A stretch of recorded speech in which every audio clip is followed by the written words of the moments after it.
Chapter 6, in which the reader is shown the habits of a notorious criminal. We will now leave that little group with whom we have made our first exploration of these grey and ill-defined, but immensely important, regions of human thought and experiences. From the researchers we will turn to the researched. Come with me and we will visit Mr. Linden at home, and will examine the lights and shades which make up the life of a professional medium. To reach him we will pass down the crowded thoroughfare of Tottenham Court Road, where the huge furniture emporia flank the way, and we will turn into a small street of drab houses which leads eastwards towards the British Museum. Tullis Street is the name and 40 the number. Here it is, one of a row, flat-faced, dull-coloured and commonplace, with railed steps leading up to a discoloured door, and one front-room window, in which a huge gilt-edged Bible upon a small round table reassures the timid visitor. With the universal pass-key of imagination we open the dingy door, pass down a dark passage and up a narrow stair. It is nearly 10 o'clock in the morning, and yet it is in his bedroom that we must seek the famous worker of miracles. The fact is that he has had, as we have seen, an exhausting sitting the night before, and that he has to conserve his strength in the mornings. At the moment of our inopportune, but invisible, visit he was sitting up, propped by the pillows, with a breakfast tray upon his knees. The vision he presented would have amused those who have prayed with him in the Bumble spiritualist temples, or had sat with awe at the seances where he had exhibited the modern equivalents of the gifts of the spirit. He looked unhealthily pallid in the dim morning light, and his curly hair rose up in a tangled pyramid above his broad, intellectual brow. The open collar of his nightshirt displayed a broad bull's neck, and the depth of his chest and spread of his shoulders showed that he was a man of considerable personal strength. He was eating his breakfast with avidity while he conversed with the little, eager, dark-eyed wife who was seated on the side of the bed. "And you reckon it a good meeting, Mary?"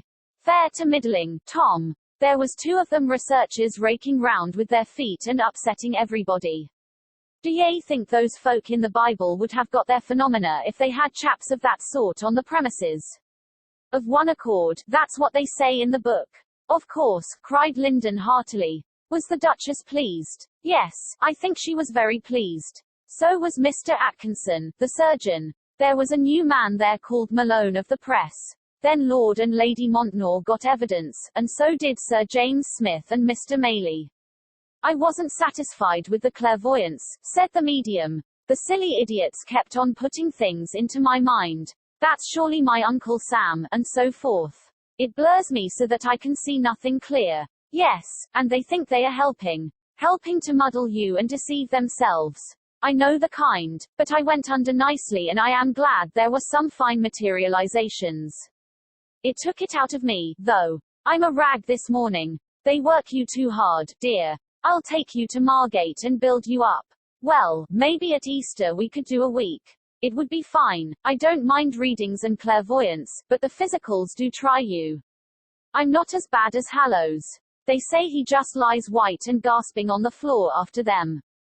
"Yes," cried the woman bitterly. "And then they run to him with whiskey, and so they teach him to rely on the bottle, and you get another case of a drunken medium.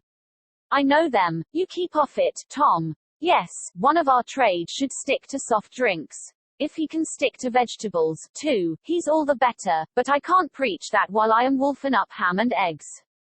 By gosh, Mary, it's past 10 and I have a string of them coming this morning. I'm going to make a bit today. You give it away as quick as you make it, Tom. Well, some hard cases come my way. So long as we can make both ends meet, what more do we want? I expect they will look after us all right. They have let down a lot of other poor mediums who did good work in their day. It's the rich folk that are to blame, not the spirit people," said Tom Linden hotly. "It makes me see red when I remember these folk, Lady this and Countess that, declaring all the comfort they have had, and then leaving those who gave it to die in the gutter or rot in the workhouse. Poor old Tweedy and Soames and the rest all living on old age pensions, and the papers talking of the money that mediums make, while some damned conjurer makes more than all of us put together by a rotten imitation with 2 tons of machinery to help him." "Don't worry, dear," cried the medium's wife, putting her thin hand caressingly upon the tangled mane of her man. It all comes level in time and everybody pays the price for what they have done. Backslash. It's the rich folk that are to blame, not the spirit people, said Tom Linden hotly. It makes me see red when I remember these folk, lady this and countess that, declaring all the comfort they have had, and then leaving those who gave it to die in the gutter or rot in the workhouse.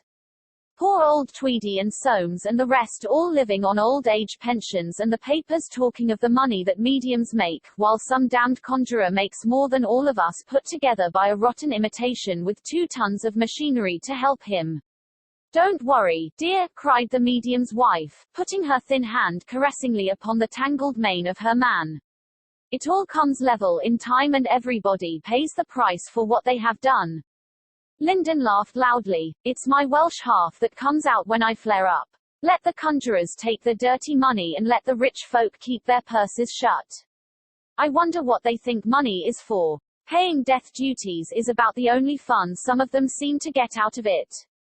If I had their money. There was a knock at the door. Please, sir, your brother Silas is below. The two looked at each other with some dismay. More trouble, said Mrs. Linden sadly. Linden shrugged his shoulders. All right, Susan, he cried.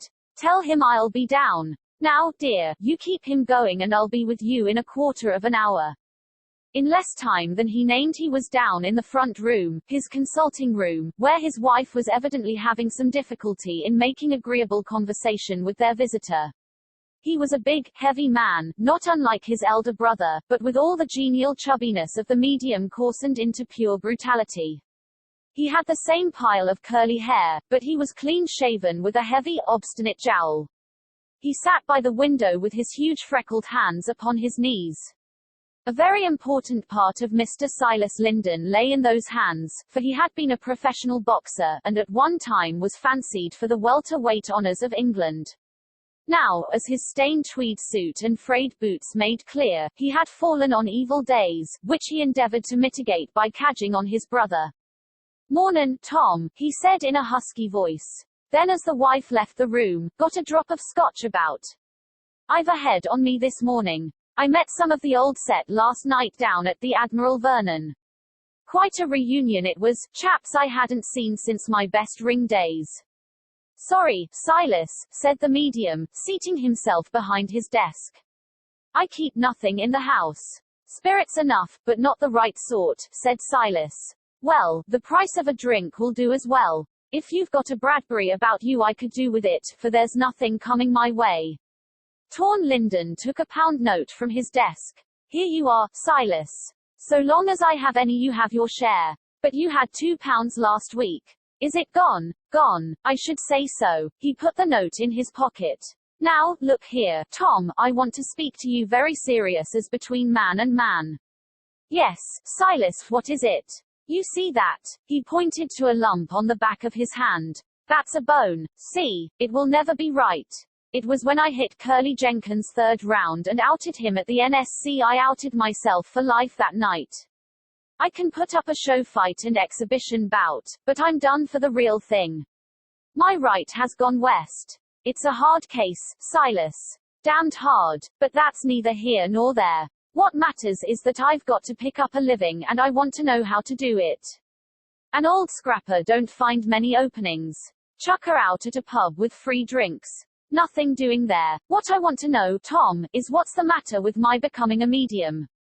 "A medium? Why the devil should you stare at me? If it's good enough for you it's good enough for me. But you are not a medium." "Oh, come, keep that for the newspapers. It's all in the family, and between you and me, how do ye do it?" "I don't do it. I do nothing, and get 4 or 5 quid a week for it. That's a good yarn. Now you can't fool me. Tom, I'm not one o' those duds that pay you a thick un for an hour in the dark. We're on the square, you and me. How do ye do it?" "Do what?" "Well, them raps, for example. I've seen you sit there at your desk, as it might be, and raps come answering questions over yonder on the bookshelf. It's damned clever, fair puzzles, every time. How do ye get them? I tell you I don't. It's outside myself. Rats. You can tell me, Tom. I'm Griffiths, the safe man. It would set me up for life if I could do it." For the second time in one morning the medium's Welsh strain took control. You're an impudent, blasphemous rascal, Silas Linden. It's men like you who come into our movement and give it a bad name. You should know me better than to think that I am a cheat. Get out of my house, you ungrateful rascal. Not too much of your lip, growled the ruffian. Out you go, or I'll put you out, brother or no brother. Silas doubled his great fists and looked ugly for a moment. Then the anticipation of favors to come softened his mood. Well, no harm meant, he growled, as he made for the door. I expect I can make a shot at it without your help. His grievance suddenly overcame his prudence as he stood in the doorway. You damned, canting, hypocritical box of tricks. I'll be even with you yet. The heavy door slammed behind him. Mrs. Linden had rushed in to her husband. The hulking blackguard, she cried. I erred, What did he want? Wanted me to put him wise to mediumship.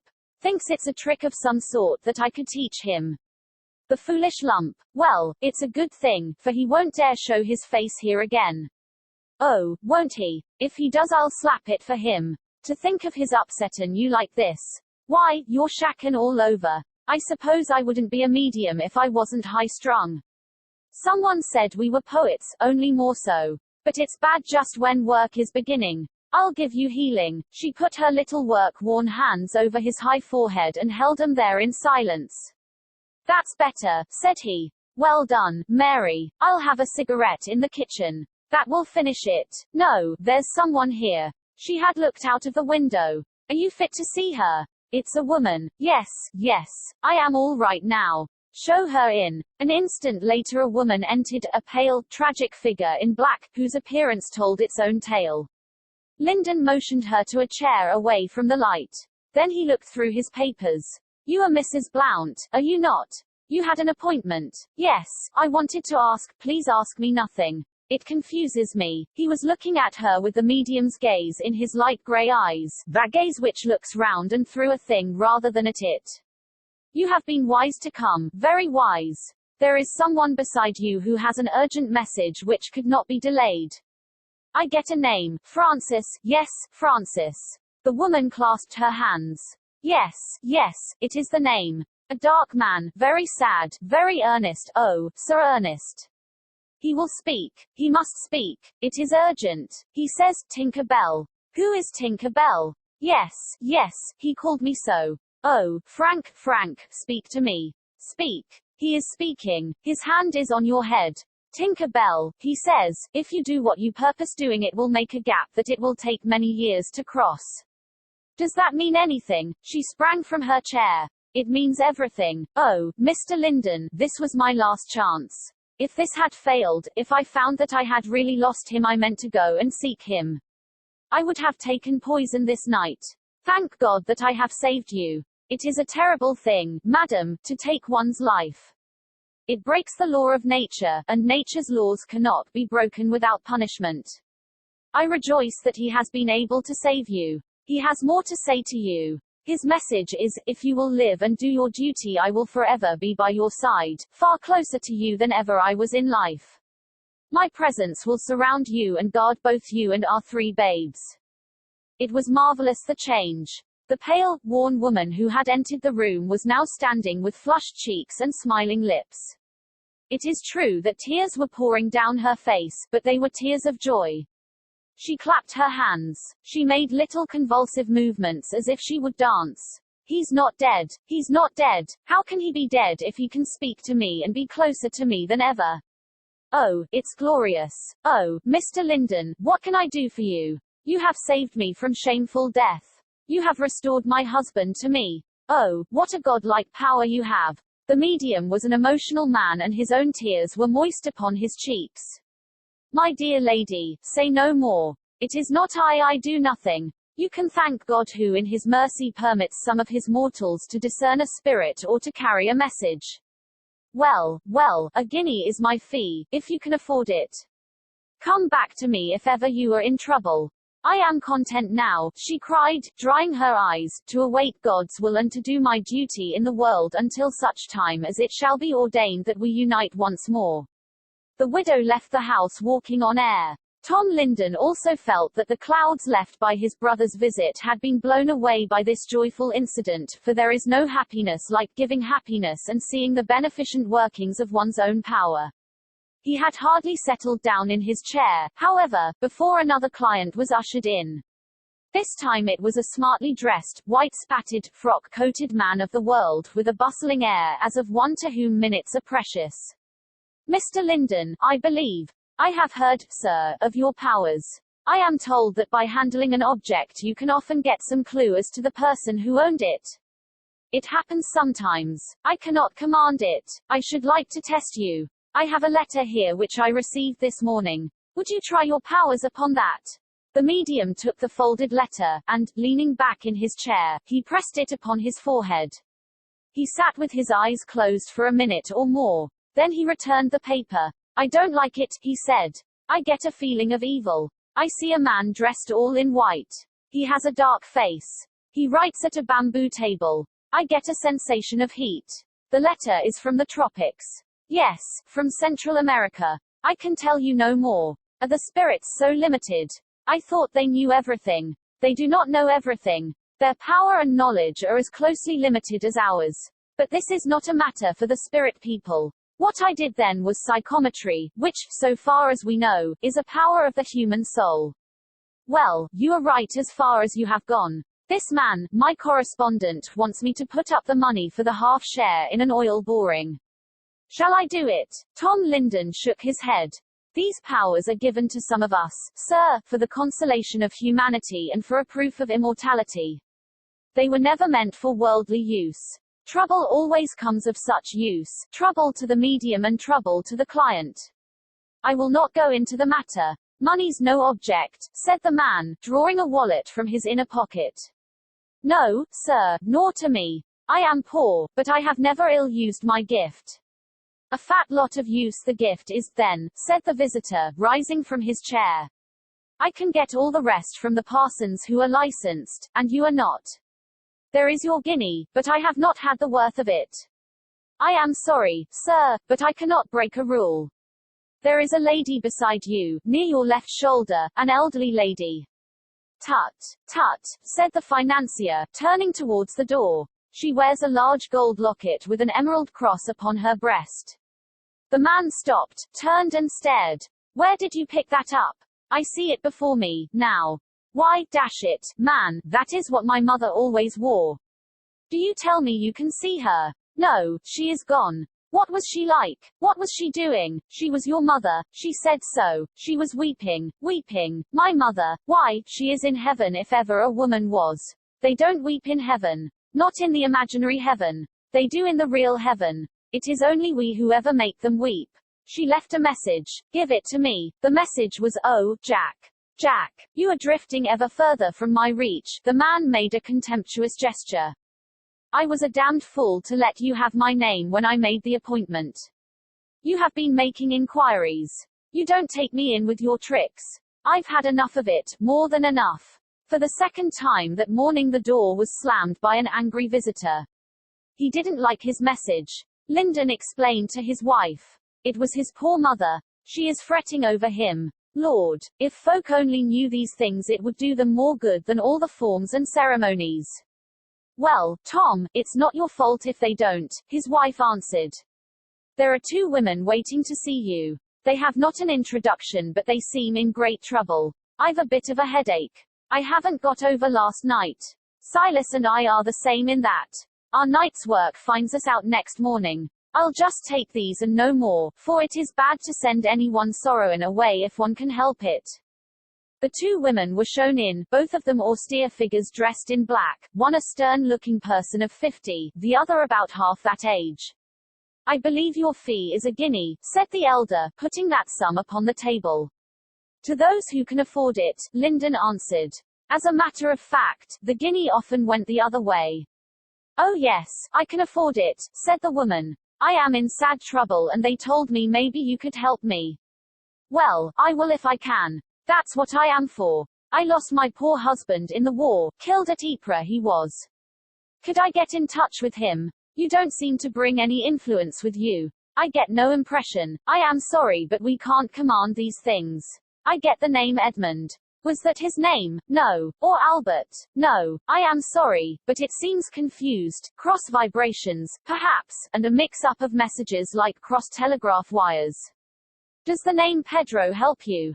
Pedro. Pedro. No, I get nothing. Was Pedro an elderly man? No, not elderly. I can get no impression. It was about this girl of mine that I really wanted advice. My husband would have told me what to do. She has got engaged to a young man, a fitter by trade, but there are one or two things against it and I want to know what to do. Do give us some advice, said the young woman, looking at the medium with a hard eye.